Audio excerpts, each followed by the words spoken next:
An alien civilization 30,000 years ahead of humanity descended upon Earth. The moment they arrived, an overwhelming sense of dread hung in the air like a physical force. The power gap was staggering. Entire planets could be wiped out with a flick of their wrist. My name is Ricky Stormgren. I'm a farmer. That day, I had just wrapped up my work in the fields. My dog suddenly went berserk. I looked up. A prop plane was hovering in midair, completely frozen in place. Then things got even stranger. It began a vertical descent. Cell service died everywhere. An emergency evacuation broadcasts blared across the region. Before anyone could even process what was happening, a commercial airliner was seized by some invisible force and guided slowly down from the city skyline. People looked up, and a colossal shape emerged from the clouds. The same scene was playing out in skies all over the world. When it finally revealed itself, everyone understood. An alien civilization had come to Earth. But here's the thing, they didn't attack. A massive mothership hung suspended over Brazil, looming over humanity like a god passing judgment. Every aircraft on Earth was forced to land. Then something even more unbelievable happened. The overlords projected the likenesses of the dead, using them to deliver a message. They called themselves humanity's supervisors, claiming they had come to help us, to put an end to the endless cycle of war,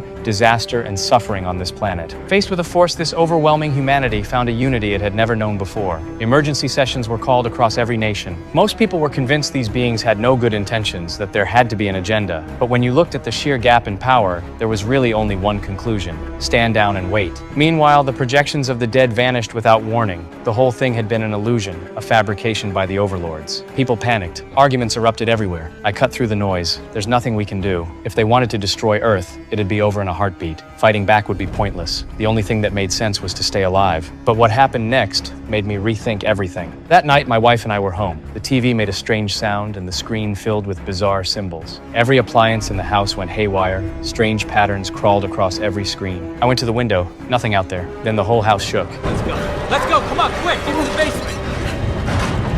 We bolted for the basement. I peeked through the gap in the door, blinding white light. Then the basement door was ripped open by some unseen force. To protect my wife, I stepped out and surrendered. They didn't seem to care. The blue light only grew stronger, and the house began to come apart, piece by piece, lifted into the air. A massive spherical craft appeared before me. A door slid open, like an invitation. I lost it. You're inviting me in and you had to tear my house apart to do it? Maybe it understood me. The blue light flared again, and my house reassembled itself, every piece falling back into place. None of this made any sense, but if I was ever going to understand why they were here, I had no choice. I walked through that door.